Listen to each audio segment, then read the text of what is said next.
다 함께 우리 신앙 고백하겠습니다. 나는 전능하신 아버지 하나님 천지의 창조주를 믿습니다. 나는 그의 유일하신 아들 우리 주 예수 그리스도를 믿습니다. 그는 성령으로 잉태되어 동정녀 마리아에게서 나시고 본디오 빌라도에게 고난을 받아 십자가에 못 박혀 죽으시고 장사된 지 사흘 만에 죽은 자 가운데서 다시 살아나셨으며 하늘에 오르시어 전능하신 아버지 하나님 우편에 앉아 계시다가 거기로부터 살아있는 자와 죽은 자를 심판하러 오십니다.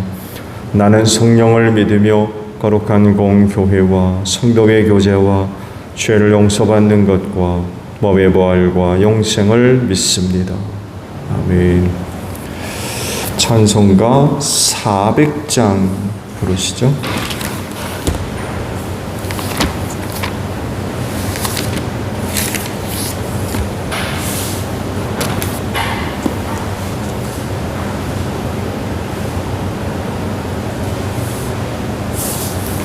찬송가 400장 부르시고 말씀을 봅니다.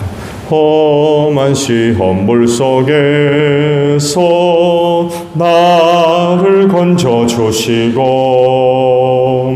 노한 풍랑 지나도록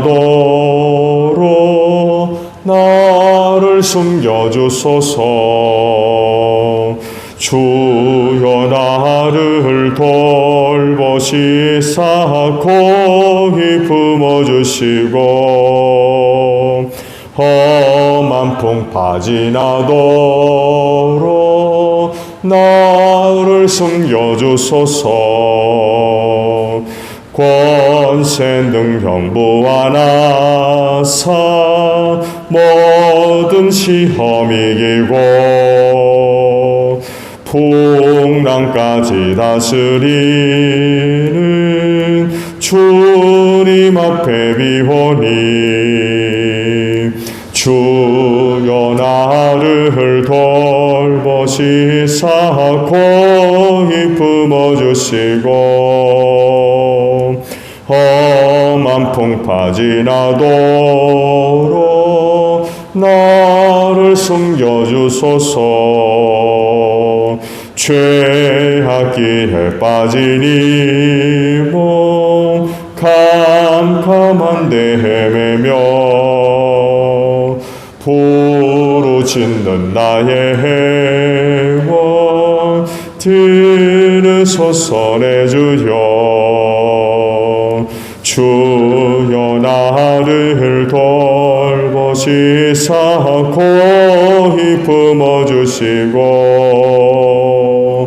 험한 풍파 지나도록 나를 숨겨주소서. 아멘. 말씀을 봅니다. 시편 28편에 있는 말씀을 봅니다.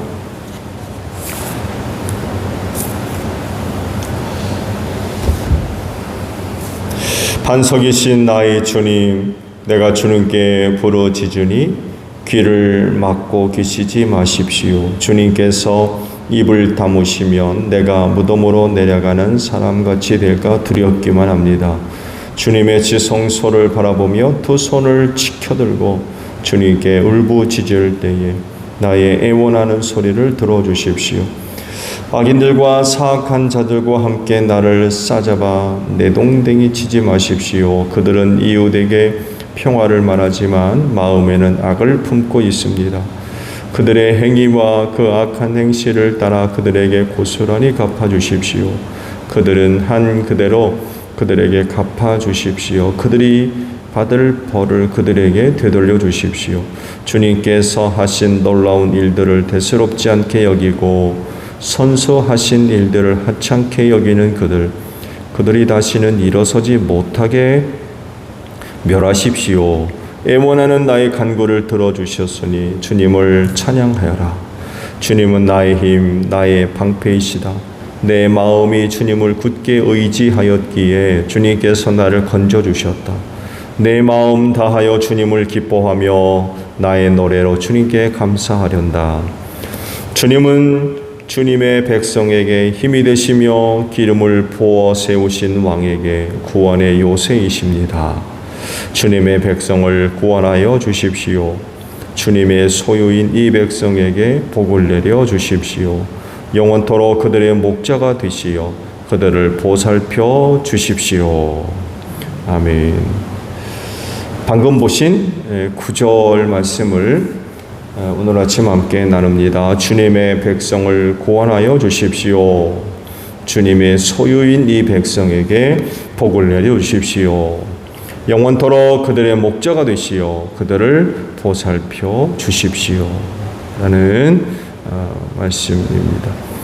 보셨듯이 시편 28편의 말씀은 두 부분으로 크게 나누어지고 있죠.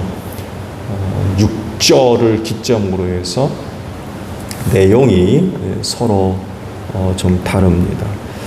5절까지 그 고난 속에서 하나님의 구원을 바라는 그런 그 기도의 내용들이고 6절부터는 하나님의 그 응답하시는 은혜 곧 구원의 은혜로 인하여 기뻐하는 그런 그 내용들입니다.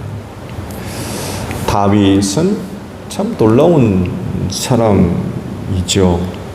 하나님으로부터 참 많은 은혜와 사랑을 받았습니다. 많은 고난과 역경과 위기 속에서 어려움을 겪었지만 또 그만큼 하나님의 놀라우신 은혜와 사랑을 받은 사람입니다. 겉으로 보면 왕으로서 다윗이 얻은 영광을 봅니다. 왕관을 쓰고 많은 사람들로부터 환영을 받고 또 지지를 받고 어딜 가나 존대 여기고 영광의 면류관을 쓰고 뭐 그런 그 모습들을 이제 보는 거죠. 그렇지만 잊지 말아야 할 것은 그만큼 많은 그런 그 시련과 또 역경과 고난을 겪어야 했고 그 모든 것들을 이겨야만 했습니다. 이 부분을 소홀히 하면은 안 될 것 같아요. 유대가 역사 이래로 품는 꿈 중에 하나가 바로 메시아 왕국입니다.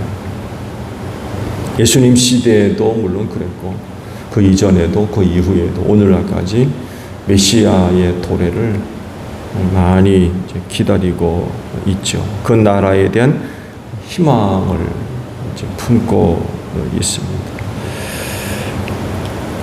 그 기준을 제공하는 게 바로 다윗입니다. 메시아를 통해서 이룰 왕국의 표본이 바로 다윗입니다. 곧 메시아가 오면 다윗의 옛 영광이 회복될 줄 알았어요. 그래서 메시아 왕국의 표본은 바로 다윗 왕국입니다. 그럴 정도로 유대 민족에게 있어서 다윗의 존재는 하나님의 은혜의 기준이었고 표본이었습니다. 그럴 정도로 다윗의 영광을 얼마나 많은 유대인들이 고대하고 있었는지 모릅니다. 그렇지만 잊혀질 수 없는 것이 있는데 바로 많은 그는 고난과 역경과 시련을 겪었고요. 그리고 그것을 견뎠으며 참았고 승리한 결과가 바로 다윗의 영광의 시입니다. 그냥 맨입으로 그런 그 영광을 얻은 게 절대로 아니에요.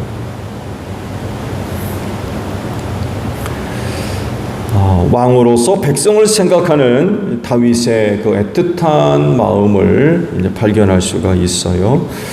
그의 주변에서 그를 공격하고 또 넘어지게 만들려고 기회를 노리는 악한 사람들과 사악한 사람들을 언급을 이제 하고 있죠. 성경 말씀에 자주 언급되는 원수들이 바로 그들입니다. 다윗은 그들이 누군지 정확하게 언급을 하고 있지 않지만 분명한 것은 천사들은 아니에요.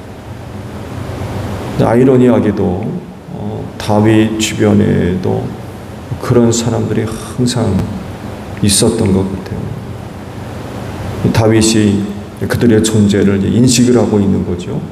그리고 상당수 그 사람들로 인하여 벌어졌던 많은 문제들을 언급하고 있어요. 다윗의 영광 이런 것들을 생각해 볼 때에 긍정적인 그런 그 부분들을 생각하기 쉬운데 그렇지 않습니다. 그 주변에 항상 그렇게 사악한 자들이 있어서 다윗을 하여금 넘어지게 만들려 마치 예수님 주변에 시비 걸던 바리새인들과 사두개인들이 바로 그런 사람들. 거기에 또 가룟유다 같은 사람이 있고 이런 거 생각하시면 다윗이 종종 언급하고 있는 원수들 사악한 자들이 누군지 아마 이해하시는데 좀 도움이 될 것 같아요. 이런 생활 속에서 다윗은 늘 그리고 피로감을 느끼지 않을 수가 없었던 거죠. 이런 상황이라고 하면 이런 그 비유적인 표현도 가능할 것 같아요. 내 코가 석자다. 개인적으로 많은 그런 그 위기를 이제 느끼고 있기 때문에 다른 것에 대해서 생각하거나 또 더울 여력이 전혀 없는 거죠. 그야말로 내 코가 석자라는 거예요. 내 코가 석자. 당시 그 상황이 얼마나 힘들고 위급했으면 1절 하반절에 이런 그 표현을 하고 있죠. 내가 무덤으로 내려가는 사람같이 될까 두렵기만 합니다. 이런 표현을 해요. 그리고 주변에 그 사악한 자들로부터의 심심치 않은 어떤 공격, 이런 다양한 종류의 위협이 얼마나 심했는지 내가 무덤으로 내려가는 사람과 같습니다. 이런 표현을 하고 있어요. 굉장히 참 힘들고 피곤하고 그런 그 상황 가운데 있었던 거죠. 근데 놀랍게도 하나님께서 다윗의 간구를 들어주셨대요. 그것이 이제 6절부터 시작이 됩니다. 5절까지는 사악한 자들로부터 겪었던 많은 어려움 때문에 하나님의 구원을 간구하고 은혜를 사모하는 이런 그 내용들로 쭉 기록되다가 갑자기 6절에 들어서면서부터 하나님의 그 응답하시는 은혜의 내용들로 인하여 감사하고 찬송하는 그런 그 내용들로 상황이 전개가 되고 있죠. 중요한 것은요, 그랬을 때의 다윗이 보여주고 있는 모습입니다. 개인적인 그런 그 은혜에서 끝나지 않고 백성들에게도 그 은혜를 좀 베풀어 달라는 간구를 하고 있어요. 주님의 백성을 구원하여 주십시오. 주님의 소유인 이 백성에게 복을 내려 주십시오. 영원토록 그들의 목자가 되시어 그들을 보살펴 주십시오. 그 백성들에 대한 왕으로서의 어떤 애틋한 그런 그 마음을 우리가 이곳에서 발견할 수가 있을 것 같아요. 다윗의 애원하는 간구를 들어주셨듯이 하나님을 의지함으로 건져주셨고 또 구원의 요새가 되어주셨던 하나님, 백성들에게도 은혜를 베풀어 주세요. 이런 그 내용인 거죠. 개인적으로 하나님으로부터 그 귀한 은혜를 받아서 그냥 거기서 끝나는 게 아니라 왕으로서 백성들을 보는 거죠. 내가 그런 은혜를 얻었는데 거기서 끝, 이것이 아니라 왕으로서 백성들에게도 은혜를 주세요. 이런 내용입니다.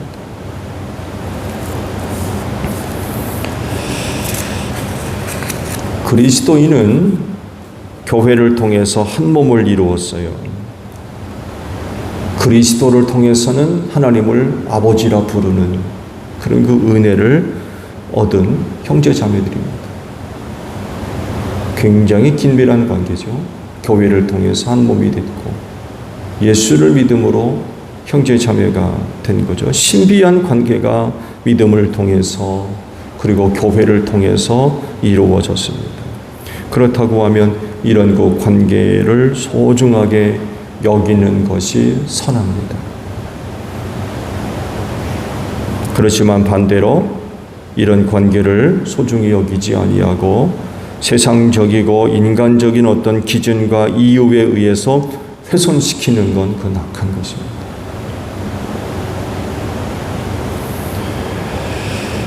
그런 일들은 일어나면 안 된다는 거죠.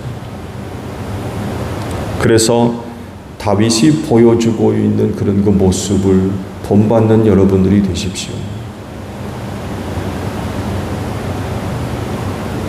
하나님으로부터 그런 그 개인적인 은혜를 얻었어요. 상당히 어려운 가운데 있었지만 그때 하나님께 간구하는 기도가 있었고 하나님께서 그 기도를 들어주셨대요. 그렇다면은 그 문제들이 해결됐다는 거 아닙니까? 중요한 것은 앞서 말씀을 드린 대로 하나님의 은혜를 받았을 때에 그냥 개인적으로 거기서 끝나는 것이 아니라 자기 백성들, 그 백성들에게도 은혜를 주세요 하고 기도하고 있는, 간구하고 있는 그 모습이 오늘 모든 그리스도인들의 공통적인 그런 그 모습이 되어져야 된다는 거죠. 하나님 땡큐! 거기서 끝. 그것이 아니라 나와 함께하는 제일교회를 통해서 한몸된 성도, 예수를 믿음으로 말미암아 형제 자매된 제일교회 성도들을 돌보는 거죠. 하나님, 우리 제일교회 성도들, 또 나와 함께 팀 사역을 이루고 있는 팀원들, 그들에게도 은혜를 주세요.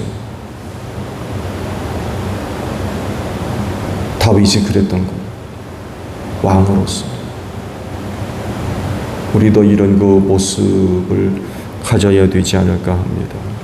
자기 만족, 자기 기쁨, 자기 즐거움에서 끝을 내는 것이 아니죠. 물론 개인적 이해가 너무나도 높아가지고 자기 중심적이에요. 자기 만족이에요. 거기에 모든 것이 기준이 되어 있어요. 내가 좋으면 다 좋은 거예요. 선악의 기준도 그렇죠. 나한테 좋으면 그건 선한 거예요. 그만큼 오늘날 인간적 개인주의가 이 세대의 가치가 되어 있다시피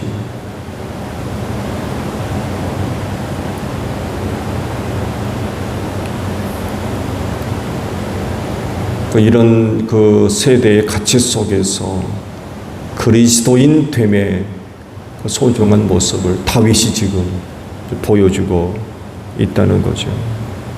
말씀을 드린 대로 개인주의 속에서 개인적인 만족과 기쁨, 여기서 끝나는 것이 아니라 교회를 통해서 한몸된 성도들을 돌아보는, 예수를 믿는 믿음으로 말미암아 형제 자매된 성도들을 돌아보는, 함께 사역하는 동역자들을 돌아보는 이런 그 모습들, 주님 오실 날이 점점 다가오면 올수록에 이런 그 관계들을 더더욱 필요로 합니다.